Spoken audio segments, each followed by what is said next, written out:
থেকে মানে বিশাল একটা অংশের কাছ থেকে প্রশ্নটা থাকে যে বাংলাদেশে আসলেই কি মেগা ট্রাস্ট আছে?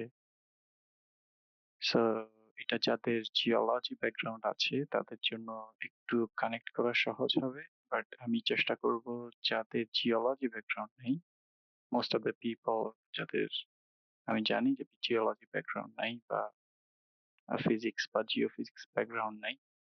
সো আমি চেষ্টা করব যে সবার জন্য একটু সহজ করে এক্সপ্লেইন করার জন্য। অনেক টার্মিনোলজি চলে আসবে বাট আমি চেষ্টা করব যতদূর মনে থাকে যে এই টার্মিনোলজি গুলা এক্সপ্লেইন করার জন্য। যদি দুই একটা বাদ যায় তাহলে পরবর্তীতে আমার সাথে যোগাযোগ করলে বা আপনারা একটু চ্যাট জিপিটি বা গুগলে সার্চ করলে টার্মিনোলজি গুলো আপনাদের কাছে পরিচিত হয়ে যাবে।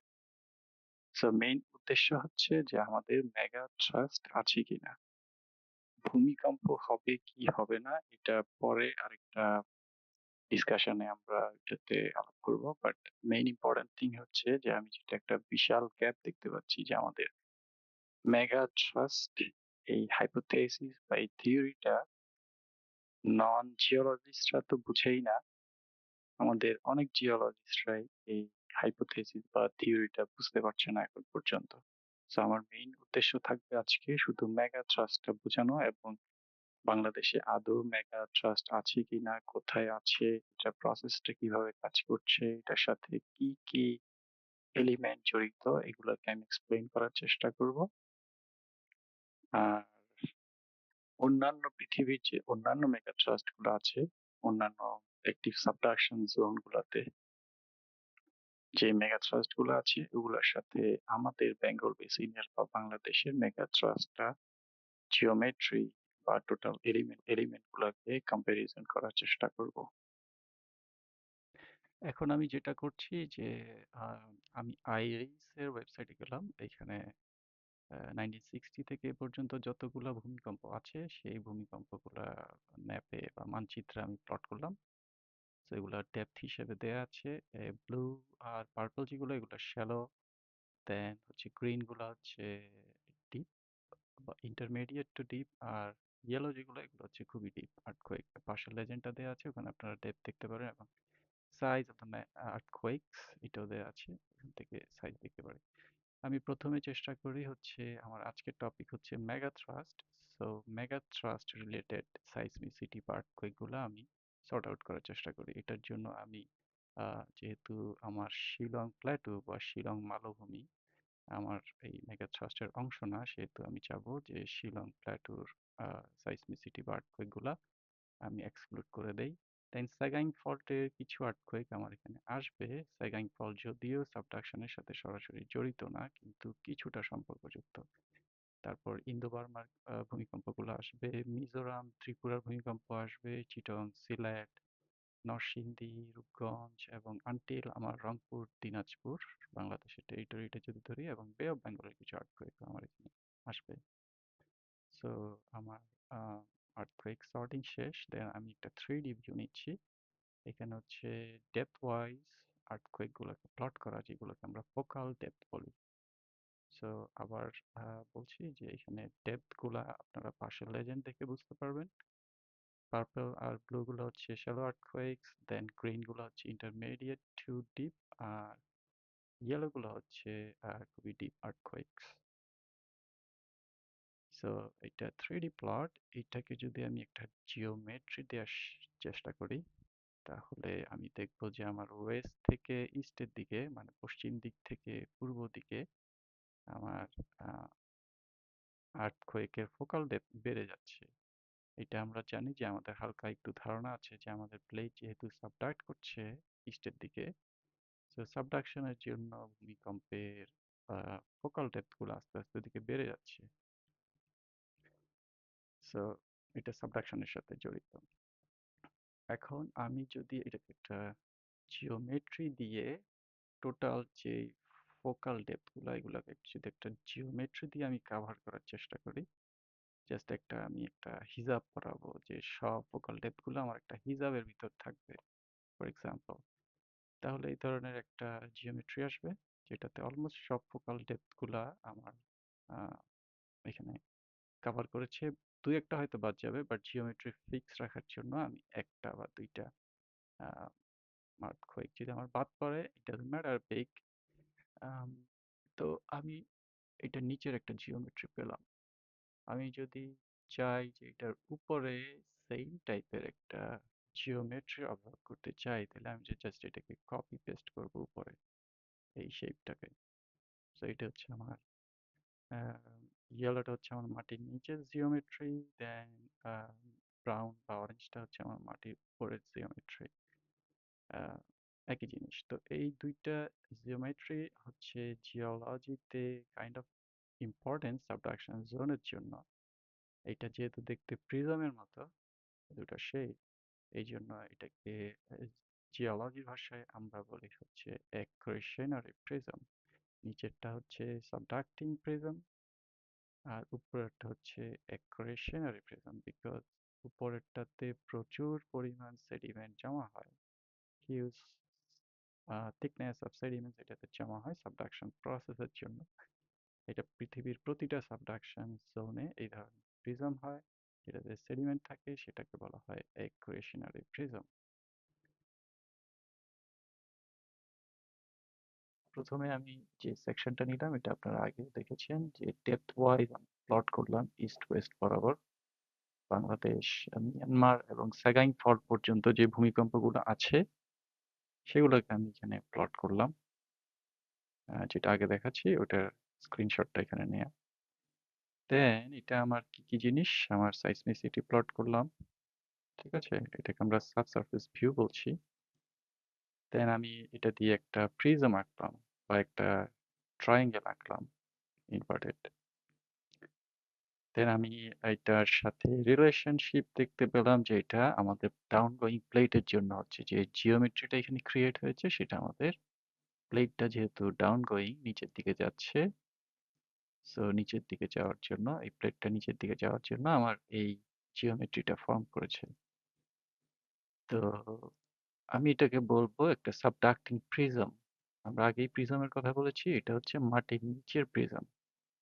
ওকে, এখন মাটির উপরে কি হচ্ছে, যখন এই ধরনের একটা সাবডাকশন হয় সাবডাক্টিং জোনে, আমরা মাটির নিচে একটা সাবডাক্টিং প্রিজম দেখি, মাটির উপরে একটা প্রিজম দেখি। এটা হচ্ছে মাটির উপরে এই ধরনের একটা প্রিজম এক্সপেক্টেড। আমরা এটা একটু পরে আমরা এটার অবজারভেশন করব যে এই ধরনের প্রিজম মাটির উপরে আমাদের হচ্ছে কিনা।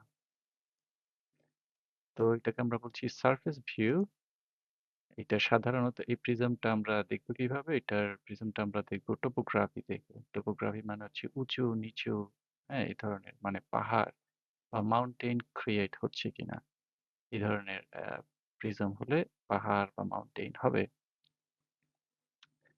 তো এই ধরনের পাহাড় বা মাউন্টেন আমাদের আছে। আমরা যদি মাটির নিচে না দেখি, মাটির নিচে আমাদের অনেকগুলো ছোট ছোট পাহাড় আছে।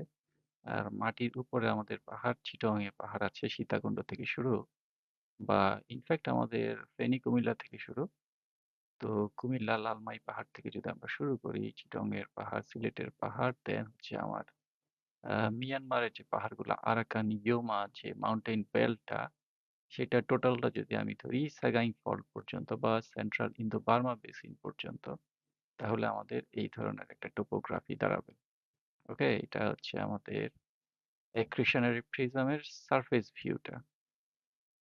এই টোটাল সারফেসের উপর যে প্রিজমটা সেটাকে আমরা বলবো এক্রিশনারি প্রিজম, আর সাবসারফেস সাবডাক্টিং প্লেটের জন্য যেটা হচ্ছে এটাকে আমরা বলবো সাবডাকশন প্রিজম। সো দুইটা অলমোস্ট সেম জিওমেট্রির হবে, দেখতে অনেকটাই সেম হবে, একেবারে যে সেম হবে এটা না, বিকজ এটা মিলিয়ন্স অফ ইয়ার্স ধরে এটা প্রসেসটা চলতে থাকে। সো কখনো এটা ফুল ডেভেলপমেন্ট আমরা দেখি, কখনো ফুল ডেভেলপমেন্ট আমরা দেখি না। এটা হচ্ছে আমাদের ওভাররাইডিং প্লেটের জন্য, যে প্লেটটা উপরে উঠে আসছে এটা হচ্ছে সাবডাক্টিং প্লেটের জন্য, এটা হচ্ছে ওভাররাইডিং প্লেটের জন্য।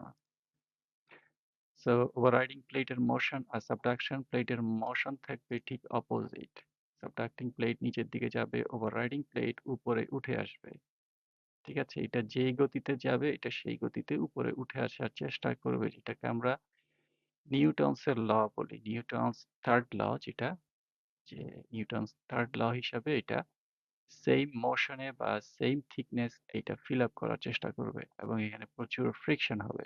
প্রচুর ফ্রিকশন হবে, গ্র্যাভিটেশনাল অনেক জিনিস হবে, আইসোস্ট্যাটিক অনেক জিনিস হবে। সো এই ২ টা যেখানে শেষ হচ্ছে, ঠিক আছে? আমার ওভাররাইডিং প্লেট আসছে, সাবডাক্টিং প্লেট আসছে। সো এই ২ টার বাউন্ডারিটাকে আমরা বলব প্লেট বাউন্ডারি বা ডিফরমেশন ফ্রন্ট এবং সাধারণত এখানে বড় ধরনের একটা ফল্ট থাকে যেটাকে আমরা এই বাউন্ডারি ফল্ট বা মেগা থ্রাস্ট ফল্ট বলে থাকি। সাধারণত থাকে। ওকে? উইথ টাইম এটা হচ্ছে আস্তে, আস্তে সামনের দিকে মাইগ্রেট করে বা পিছনের দিকে মাইগ্রেট করে অনেকগুলো স্প্লে দিয়ে। সো যেটা হয় যে আমি যদি এই ক্রস সেকশন থেকে যেই ফোকাল ডেপথ গুলা ভূমিকম্পের ডেপথ ওয়াইজ যে ডিস্ট্রিবিউশন এখানে দেখা যাচ্ছে ট্রান্সপারেন্সি দিয়ে এগুলাকে যদি আমি অ্যালাইন করার চেষ্টা করি দেখবো যে কিছু সুন্দর এখান থেকে স্ট্রেইট লাইন টানা যায়। যেমন এই বরাবর আমি একটা স্ট্রেইট লাইন টানতে পারি, এই বরাবর একটা টানতে পারি, এই বরাবর টানতে পারি। ঠিক আছে? এগুলা যে আমরা ইচ্ছে করে টানছি এটা না। এটা সাবসারফেস এর যে ইমেজ গুলা আছে ওখানে আমরা যে ফল্ট গুলা দেখি ওইটা এটার সাথে ম্যাচ করে। ঠিক আছে? এটা জাস্ট আন্দাজে আঁকা না। এটা হচ্ছে সাবসারফেস দেখে সাবসারফেস মডেলিং করে এগুলা বের করা। সো এই ধরনের কিছু এই যে লাল, রেড কালারের যে এগুলা দেখা যাচ্ছে এগুলাকে আমরা স্প্লে ফল্ট বলবো। এই ধরনের অনেকগুলা স্প্লে ফল্ট ডেভেলপ করবে সাবসারফেসে ইকুয়েশনারি প্রিজমে এবং এগুলা সারফেসের টোপোগ্রাফি তৈরি করবে। যে এই ফল্ট গুলা থাকবে এখানে শর্টেনিং হবে মানে জিনিসটা ছোট হয়ে আসবে। জিনিসটাকে চাপ দিবে দুপাশ থেকে ডানে বামে থেকে। সো এই ধরনের ফল্ট ডেভেলপমেন্ট হবে এবং এই ফল্ট গুলা হচ্ছে মাটির উপরে পাহাড় বানাবে। যেটা আমরা চিটং এ, কুমিল্লায়, সিলেটে দেখি। ঠিক আছে? এবং মাটির নিচে অনেকগুলা পাহাড় আছে যেগুলোকে আমরা দেখি না সাধারণত বাট মাটির নিচে আমাদের অনেকগুলা এই ধরনের পাহাড় থাকবে। সো এগুলো হচ্ছে আমাদের স্প্লে ফল্ট। এটার সাথে অনেকগুলো ব্যাক থ্রাস্ট ফল্ট থাকবে যেগুলো অপোজিট ডিরেকশনে হবে। মানে এগুলোর অপোজিট ডিরেকশনে হবে। জিনিসটা যদি আমি একটু বোঝানোর চেষ্টা করি কেন হচ্ছে, আমরা যখন বাচ্চাদেরকে হাঁটা শিখাই, ওরা যখন দাঁড়াতে পারে না, সো ওদেরকে স্টেবল করার জন্য আমরা ওয়াকার ইউজ করি। এটা হচ্ছে ৪ দিক থেকে আমরা তাদেরকে সাপোর্ট দেই। অথবা বয়স্ক মানুষরা যখন সোজা হয়ে দাঁড়াতে পারে না, আ হাঁটার জন্য বা দাঁড়ানোর জন্য যেই সাপোর্টটা নেই, এটা হচ্ছে ওই ধরনের একটা সাপোর্ট। আমি দুপাশ থেকে সাপোর্ট দিলাম। আমার টোটাল জিওমেট্রিটাকে, আমার টোটাল বার্ডেনটাকে স্টেবল রাখার জন্য, ধরে রাখার জন্য হচ্ছে এই ধরনের ফল্ট গুলা ডেভেলপ করে। আর এই ফল্ট গুলা সাধারণত ইন মোস্ট কেসেস বড় একটা ফল্টের সাথে এই থিক রেড লাইনটা কানেক্টেড থাকে। ঠিক আছে? যে শক্তিগুলো আমার আসছে, যে আমার ডিফরমেশনটা হচ্ছে এটাকে ধরে রাখার জন্য এই ধরনের একটা কানেকশন আমার লাগবে। সেটা সাধারণত প্লেট ইন্টারফেসে হয়। যদি আমার এখানে সেডিমেন্টের থিকনেস কম হয়, প্লেট ইন্টারফেসে এই ধরনের একটা আ মেজর একটা কানেকশন থাকবে যেই কানেকশনটাকে আমরা বলি মেগা থ্রাস্ট বা ডিকলম বা ডিটাচমেন্ট। ওকে? এইটাই হচ্ছে আমার মেইন যে শক্তিটা বা ডিফরমেশনটা বা স্ট্রেইনটা আ যে ডিস্ট্রিবিউশন হচ্ছে এটা হচ্ছে তার মেইন সেন্ট্রাল লাইন যেটা দিয়ে সবগুলা ছোট, ছোট এই ফল্ট গুলা তাদের ডিফরমেশন বা ভাঁজ হয়ে যাওয়া বা তাদের শক্তিগুলা রিলিজ করা বিভিন্ন ভূমিকম্প দিয়ে এটা দিয়ে হয়। ঠিক আছে? যেমন একটা বড় নদী থাকে, বড় নদীর অনেকগুলা শাখা-প্রশাখা থাকে। এটা অনেকটা সেরকম যে এটা হচ্ছে মেইন ফ্লো আমার। এই ছোট, ছোট ডিস্ট্রিবিউটেড স্পে ফল্ট গুলা বা বেক থ্রাস্ট ফল্ট গুলা হচ্ছে এটাকে সাপোর্ট দিবে বা মেইন চ্যানেল আমার হবে এটা। সাধারণত এই মেইন চ্যানেলে বা মেইন ফল্টটাতে যেটাকে আমরা মেগা থ্রাস্ট বা ডিকলম বা ডিটাচমেন্ট বলি সেটার ইন্টারফেস বরাবর আমাদের বড়, বড় ভূমিকম্প হয়। মোস্ট অফ দ্যা কেসেস যে ৮-৯ মাত্রার যে সাবডাকশনের যে ভূমিকম্পগুলা হয় এটা হচ্ছে এই ইন্টারফেসে হয়। সো এই স্টার গুলা দিয়ে আমি লোকেশন বোঝানোর চেষ্টা করলাম যে এখানে বড়, বড় ভূমিকম্প হয়। কিছু, কিছু ক্ষেত্রে এই রেড লাইনটা একটু উপরে হতে পারে। যদি সেডিমেন্টের থিকনেস বেশি হয়, যেমন বাংলাদেশের সেডিমেন্টের থিকনেস বেশি, সেক্ষেত্রে আমাদের ডিকলম বা ডিটাচমেন্ট বা মেগাট্রাস্টটা দেখা যাচ্ছে আহ, এই ইন্টারফেস থেকে অনেক উপরে সেডিমেন্টারি রকের ভিতরে, যেটা 3 থেকে 9 কিলোমিটার বা 12 কিলোমিটার ডেপথে। ওকে, সো এটাই হচ্ছে আমাদের মেগাট্রাস্ট বা ডিকলম বা ডিটাচমেন্ট। এটা আমরা প্র্যাকটিক্যালি মাটির নিচে যে ইমেজগুলো আছে সেগুলোতে স্পষ্ট আমরা এটা দেখতে পেয়েছি। এবং 2016-র স্ট্যাকলার মাইক স্ট্যাকলার গ্রুপের যে পেপার ছিল ওখানে ওনারা জিপিএস দিয়ে এটা করেছেন। বাট দুইটা এক্স্যাক্টলি সেম লোকেশনে সেম ভাবে এটা মিলে যায়, যে আমাদের ওভাররাইডিং প্লেট এবং সাবডাক্টিং প্লেটের যে ইন্টারফেসটা, যে কানেকশনটা, যে বাউন্ডারিটা, সেই বাউন্ডারিটা ওনারা যেখানে দেখিয়েছেন জিপিএস দিয়ে, মাটির নিচের ছবিগুলো যদি আমরা দেখি সেই একই জায়গায় আমাদের মেগাথ্রাস্ট বা ডিকলমো বা ডিটাচমেন্টটা। এনিওয়েজ, মেগাথ্রাস্ট বলতে শুধু একটা লাইন বোঝায় না। বাংলাদেশে সবাই মনে করে যে আমার মেগাথ্রাস্ট যেখানে আঁকা হয়েছে, এই যে প্লেট বাউন্ডারি বা ডিফর্মেশন ফ্রন্ট যেটা এই বরাবর মেগাথ্রাস্টের রেখাটা টানা হয়েছে, সো এই বরাবর মেগাথ্রাস্ট। মেগাথ্রাস্ট জিনিসটা হচ্ছে এখান থেকে শুরু, this is the deformation front of the megathrust. আর টোটাল প্রসেসটা আমার এখান থেকে শুরু হয়ে, এই যে আমি যদি এই রেড থিক লাইনটা বা ব্লু থিক লাইনটা যদি দেখি, তাহলে এটা যত দূর গেছে, আমার যদি এটা বার্মা পর্যন্ত যায়, তাহলে টোটাল জিনিসটাই হবে আমার মেগাথ্রাস্ট।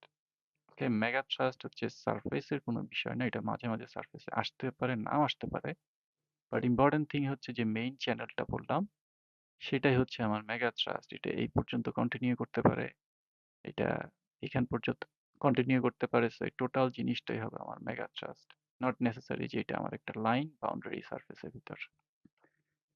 তো এই জিনিসটা আমরা পৃথিবীর অন্যান্য কোন জায়গায় আহ, অন্যান্য যে সাবডাকশন জোন গুলো আছে, যেখানে একুশনের প্রিজম ফর্ম করেছে, সব সাবডাক্টিং জোনে একুশনের প্রিজম ফর্ম করবে। বাংলাদেশের সেডিমেন্টের থিকনেস বেশি, এই জন্য একুশনের প্রিজমটা বড়। কিছু কিছু জায়গায় সেডিমেন্টের থিকনেস কম, সেখানে একুশনের প্রিজমটা একটু লো হবে, ছোট হবে। বাট একুশনের প্রিজম, সাবডাক্টিং প্রিজম, এটা ফর্ম করতেই হবে। ওকে, সো একটু পরে আমরা দেখাবো যে আহ, পৃথিবীর আর কোন কোন জায়গায় এই ধরনের সাবডাক্টিং জোনে একুশনের প্রিজম হচ্ছে এবং সেগুলো কিরকম। এটা বেঙ্গল বেসিনের একুশনের প্রিজম, বার্মা প্লেট আর ইন্ডিয়ান প্লেটের। এখানে টোপোগ্রাফিটা দেখা যাচ্ছে, এটা আস্তে আস্তে উপরে হচ্ছে, then আবার নিচে যাচ্ছে, জাস্ট একটা প্রিজমের মতো। এটা হচ্ছে আমাদের প্রিজম, আর এটা হচ্ছে মাটির নিচের প্রিজম। এবার আমরা অন্যান্য জায়গার প্রিজম গুলো দেখি।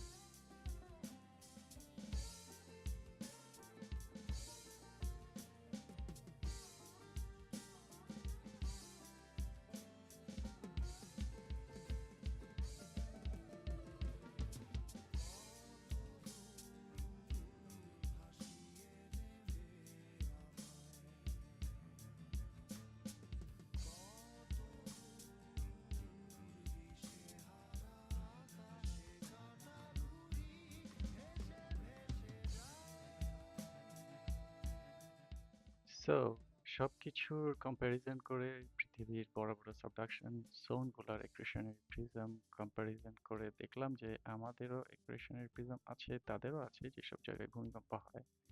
সো এটা নিশ্চিত যে আমাদের একুয়েশনারি প্রিজম আছে, আমাদের অ্যাক্টিভ সাবডাকশন হচ্ছে। সো এটা যেটা ইমপ্লাই করে সেটা হচ্ছে, যদি একুয়েশনারি প্রিজম থাকে, সাবডাকশন হয়, দেন একটা মেগাথ্রাস্ট থাকার সম্ভাবনা খুবই বেশি থাকে। এটা থাকতেই হবে, থাকার সম্ভাবনা খুব বেশি। তো এটা কি ইমপ্লাই করে, এটা আমরা পরবর্তীতে আরেকদিন আমরা এটা ডিসকাশন করব।